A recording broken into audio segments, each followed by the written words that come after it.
Good afternoon and welcome to Breaking Fry Bread. I'm Dave and this is Ty. Good afternoon, Ty. How are you today? Doing good, sir. How are you, man? I hope you had a great weekend. I had a fabulous weekend. I had a busy weekend. Ran 10.5 miles on Saturday. I saw that and I was like, I don't know how he's doing it, but he's crushing it, you know? I was pretty proud of myself, actually. I'm not going to lie. I felt like I really achieved something there.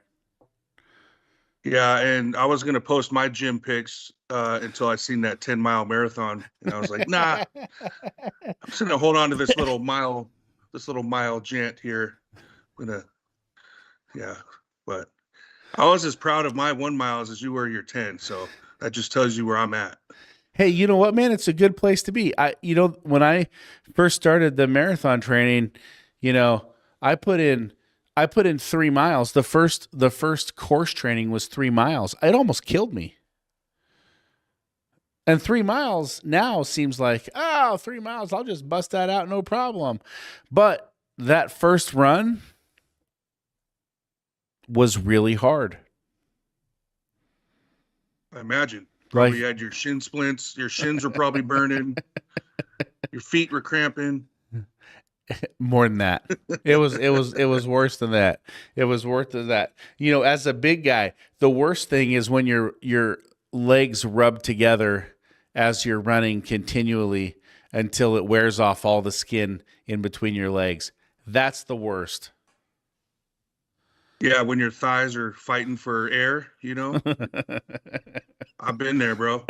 So what I've learned to do, this is a little tip and trick, not that anybody wants to get too crazy, but I put diaper rash ointment on my legs and it allows you to walk again.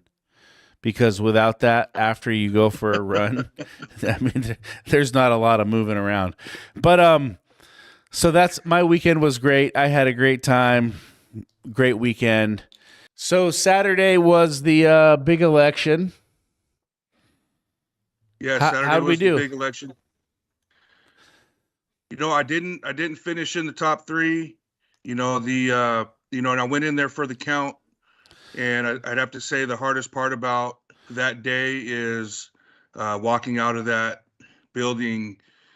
It's almost like the walk of shame. It's almost like getting cut from the varsity baseball team on tryouts, and you got to take that walk of shame and go face your family and um, try to stand strong and be stoic in that time of defeat.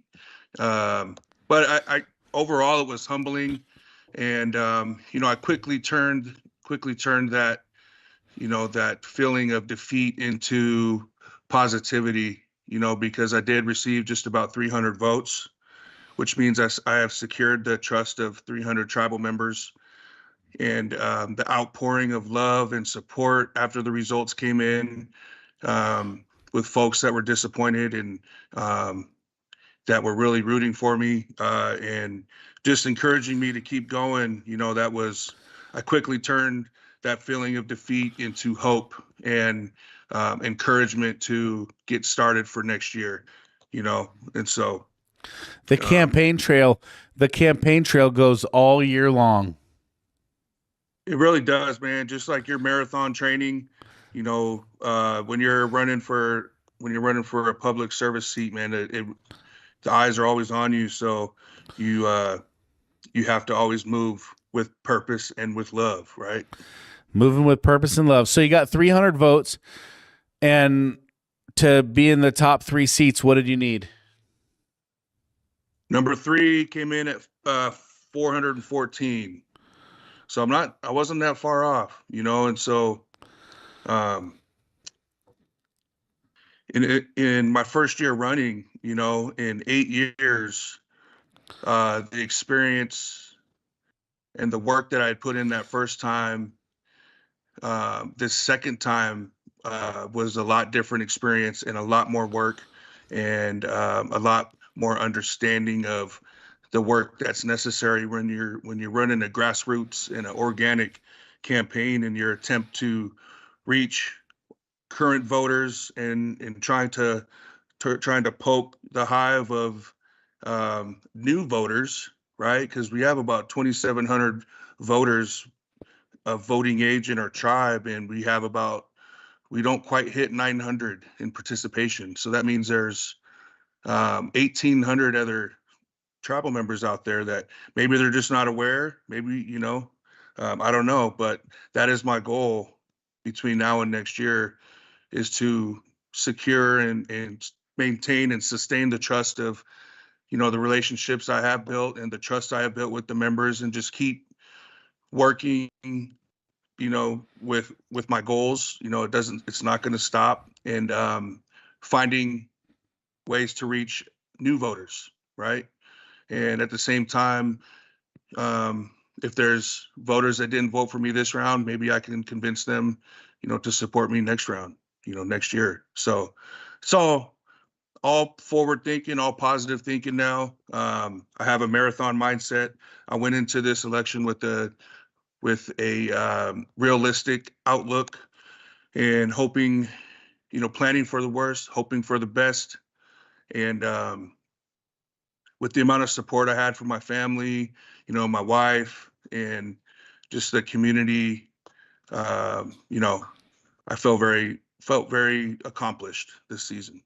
So That's awesome. Was this your second time running? it was, but it's almost like I didn't run for 8 years, and when I ran the first time, I was 32 years old. Um, and it was, like I said, it was a different experience back then. I didn't put in the work then than I did now. It was we didn't plan it very well. When I ran the first time, it was three buddies, and we all kind of decided, hey, let's all put our names in. Let's run for council. And then, little did we know, we ended up, we all three split each other's votes. So it was Yeah. it was different strategy this time around than last time. And and the reason I had stopped running after that first year is my kids were becoming of age of where they really needed dad at home, and dad to be coach, and to really be at home. And I didn't want to sacrifice my family's time with me, and give myself to the community, and not be able to give my full self to the community. But now I'm at a point now where my kids one of them's graduated and out of high school.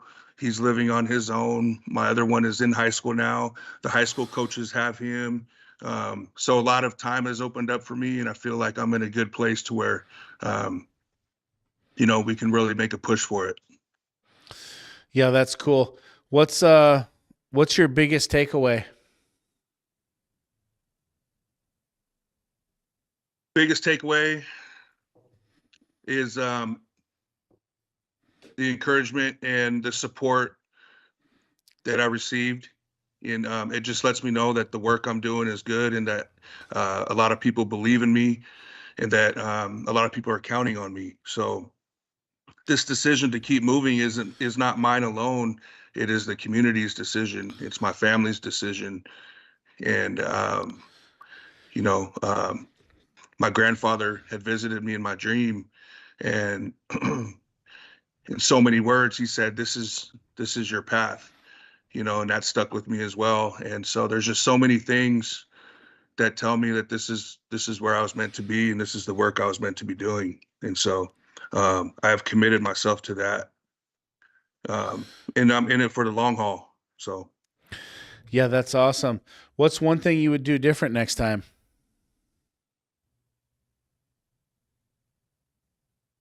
I try to think about that. And I feel like everything that we did, I wanted to make sure at the end of this campaign run that I left no stone unturned.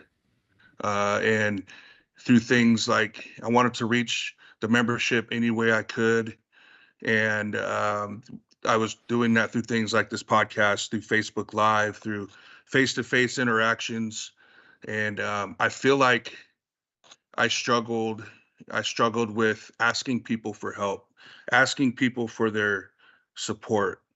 Um, I've, like I've mentioned to you before, asking people for things is very tough for me, and that's something I'm going to build on, and I have to understand that there's a lot of our community members that they want to be asked. They want to feel important. They want to feel seen, and it's not my intention when I'm not reaching out to them. It is not my intention to ignore them or not make them feel important. I and I'm just taking the organic approach, and I try to let how I move speak for if you want to support me or not, right? Mm-hmm. I like to let the work that I'm doing in the community uh, and in just my life, help people make their decision off if I'm a good candidate. But there's that extra work that I have to do, that I have to actually reach out to these people and make connections. And so that will be one thing that I improve on moving forward for next year, is I am going to do a lot better job of reaching out more, asking for support, and yeah, just doing those types of things. You mentioned that there's about 2,700 voters, about 900 people vote, and about 1,800 natives who don't throw their hat in the ring to vote. About 1,800. What is that? Do you know what that demographic looks like? I don't know the specifics on the breakdown of that 1,800 that's not voting. Uh, that would be interesting to know, to get granular with our different demographic groups of voters. And that's another strategy, right? Is you want to make sure that we are reaching all demographics, right? The young voters, our voters that are our members that are in school or in college, and our elders. Um, you want to be able to check the boxes for every single one of those demographic groups, and then the problem is identifying that. So Mm-hmm. um, yeah, that'll be a good challenge to add to the task list for sure. I think that talking about and really owning the controversial topics, like nobody, a lot of people don't want to get into the controversy, but the controversy is where the people get stirred up, where the emotion really comes through. And I think that touching those controversial topics and really owning those topics, and then making those big stands on those top 3 or 4 controversial topics that touch everybody, like per capita is a big one.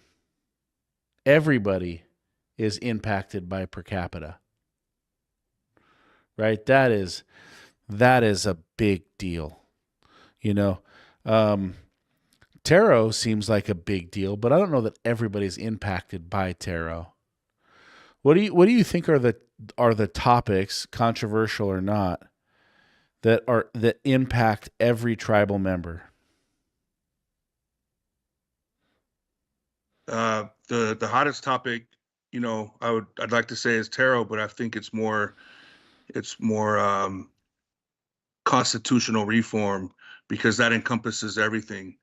Uh, and there's many aspects of our constitution that we need to change. And us as members, we cannot do that without a referendum and without a third of the voting membership signing off on that. So we really need council support, and a council that wants constitutional reform, that wants to update the Constitution, not to just benefit the 7, but to benefit the entire membership. And that those things encompass, protections for the members. Like, not every major financial decision should go through the membership, or go through an oversight committee, or something. There needs to be some oversight when it comes to these big ventures. When it comes to the delegation of raises and bonuses, those are hot topics. Uh, there's there's no transparency there, so Let that me will ask you remain. this question.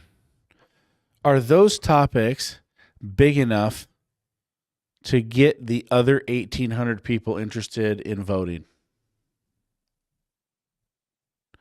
Let me ask it another way.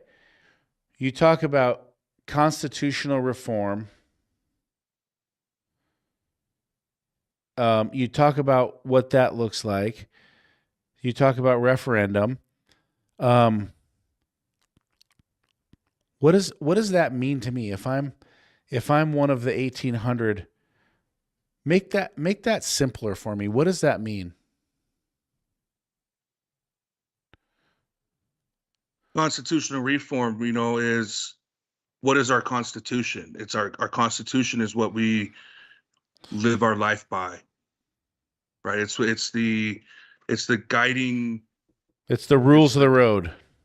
It's the guiding rules of the road that our council has to follow, and that's just that's the struggle. Is maybe not enough people feel impacted by that, especially abroad, and folks that don't live around here, that aren't close and feel that impact of that.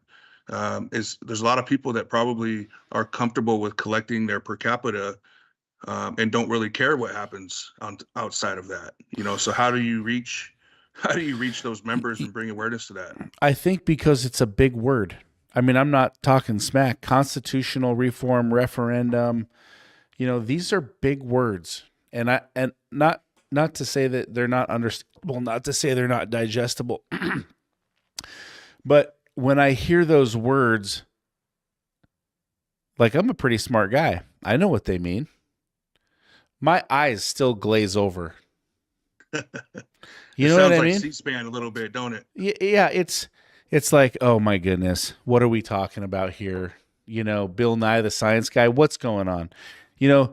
I really think, like, take constitutional reform and make that understandable for a sixth grader. Can a sixth grader understand constitutional reform, understand how it impacts them on a day-to-day basis, and what does that mean to them, so that they could explain it back and share it on this show? And I think that's the simplification of explanation, I think, is huge. One question for you. You have to be about you have to be 45 years old to be an elder at the tribe, correct? Junior elder, yeah. Junior elder is 45 years old. And the next level up is what? 55. 55. And then you're what, a senior elder? Then you're just an elder. There's no junior in front of it. Okay. So you lose the junior. So at 45 to 55, what are the different perks? At 45, you get to start attending the elders luncheon. Okay. And I think those are once a month. And then I think at 55, there's financial perks to it. You start, you get an extra bonus, or you get birthday checks, or you get, Oh, they're hooking you up with a little more cash. All right. Do you know how many junior and standard, excuse me, do you know how many junior and senior elders there are in the tribe? I don't, off the top of my head. That would be another interesting statistic, because, you could really, like, touch some interesting demographics. Like, if you knew that there was 1,800 people who didn't vote, 2,700 that did, and then if you knew how many of those were above 45 years of age, right, you would now know exactly what percentage of the population was above 45. And if you knew that, you could then look and see that I would imagine that the older you are, the more you vote, because the more you've come around, the more life has changed, the more you're invested and involved. And then that would give you a percentage of probably pretty close to the number of under 45-year-old folks who are not voting, which may also share and teach you how to connect with those individuals a little bit differently. I would just imagine that would be something to break down. And if I was between the ages of voting ages starts at 18, right? Right. So if I'm 18 years old, if I'm 30 years old, what do I care about between the ages of 18 and 30? What's I know what I important was to me? I mean, I know it was what we were thinking about when we were 18 and, you know, and that's, playing sports, having fun, still being a kid, So that's the challenge is getting our youth involved early and getting, having them have a voice at a young age. Um, Now, let me ask you this question. I promise I'm going somewhere. Have you ever heard of a company called John Deere? I have. That's a pretty popular company, isn't it? They are Do you know what color their logo is? green and yellow. Green and yellow. Uh, do you know how many songs are written that reference John Deere? Quite a few. A lot.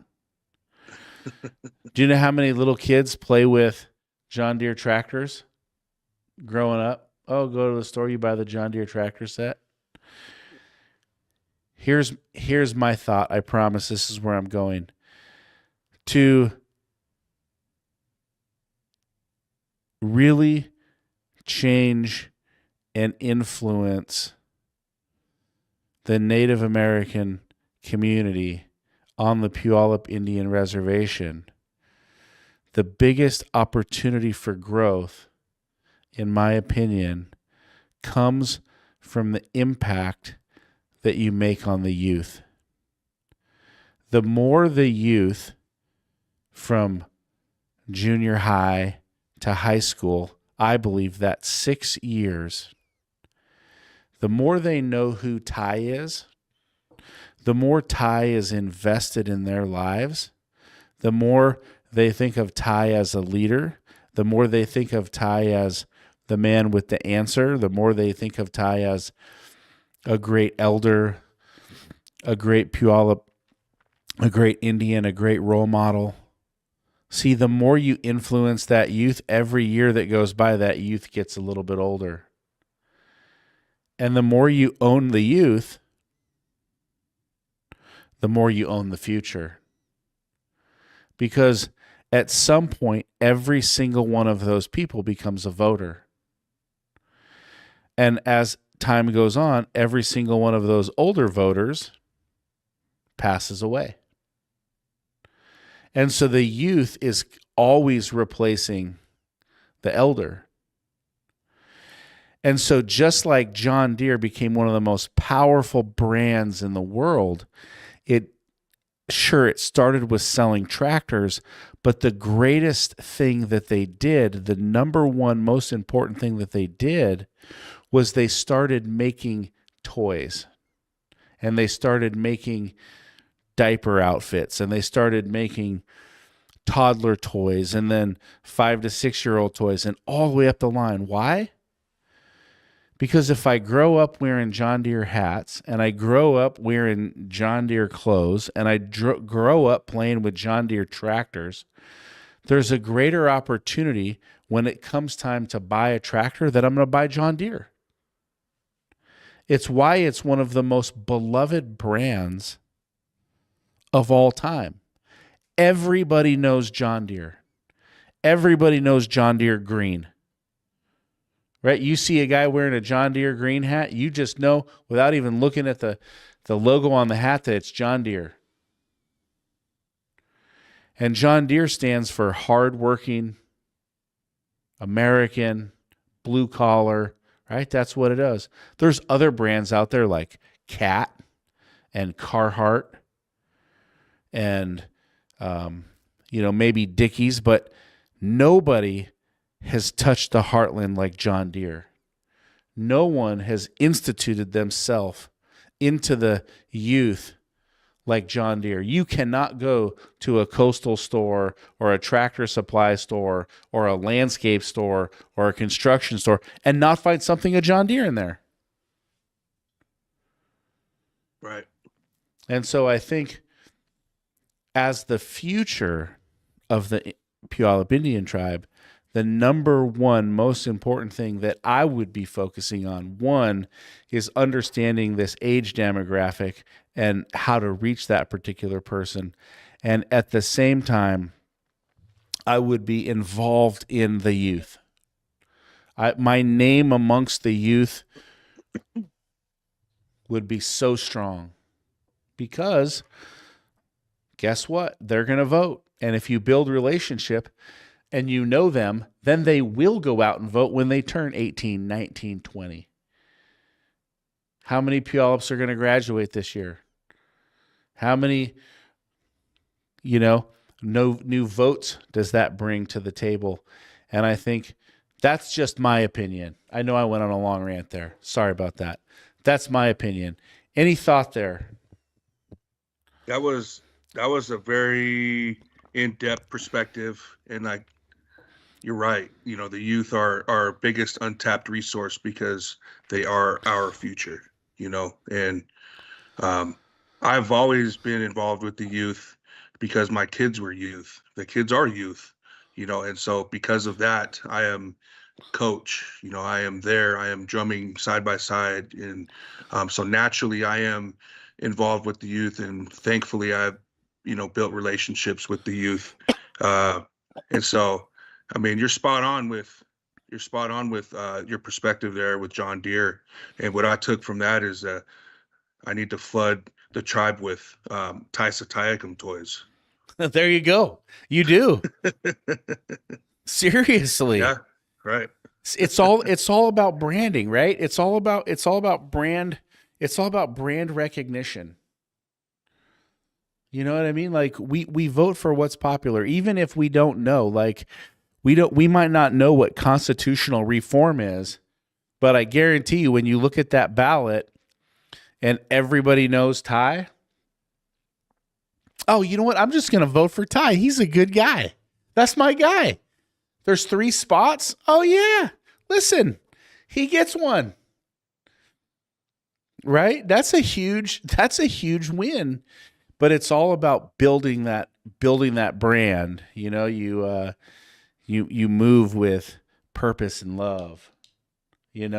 Like that's great. That's part of your brand. That's part of who you are. The podcast is great because it's talking about what's happening. And I think one of the best things we can do with the podcast is talk about controversial topics. Talk about topics that no one wants to talk about. Talk about the things that are in the dark. Talk about the things, that people want to hide. Talk about the things that are there. It's interesting. I'm friends with this guy on LinkedIn. And I want to say this guy probably started posting on LinkedIn maybe 4 months ago. Like I remember when I first saw his post, he had no followers, and I clicked on him, I checked him out, and he hadn't had any posts before. And I was like, oh man, so that's an interesting post, and nobody liked it. Nobody did. But everything was political. And he's a big Trump supporter. Big, capitalist, and I found it interesting, and I looked at a post that he put out yesterday, and I saw it, and it's got like 700 likes, 250 shares, 400 comments, and then you look back, and every single one of his shares is like that, and he did that in, just a few months, because every one of those topics that he shares on is so freaking it's so controversial, right? It's so crazy. And I think that generates just a massive buzz around what you believe in and what you stand for, right or wrong. People are attracted to that. And that is, I think, really important, I believe. And you look at his brand, like, his brand is through the roof. In a Mine short amount of time, huh? totally. And I've thought about resharing some of his posts, and then I'm like, nah, that's a little too controversial. You know what I mean? Like, yeah, I don't know if I want to go that deep, So, but I think that that boldness, that's what people believe in. People want to believe in that.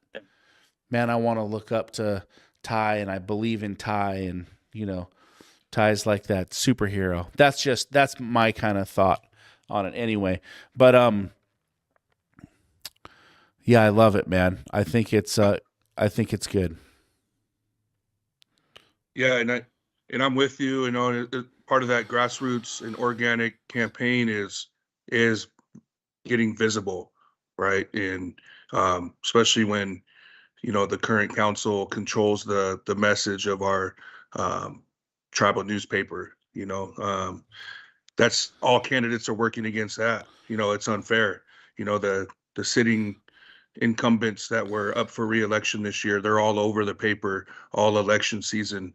And when it came to myself, especially in the final six, there was active meetings that were ordered the department not to include candidates in the articles. So you would literally see me at an event, and the guy that's standing next to me, it starts with him and it moves on down. So I'm purposely cut out of any any type of messaging that would be able to help reach the members.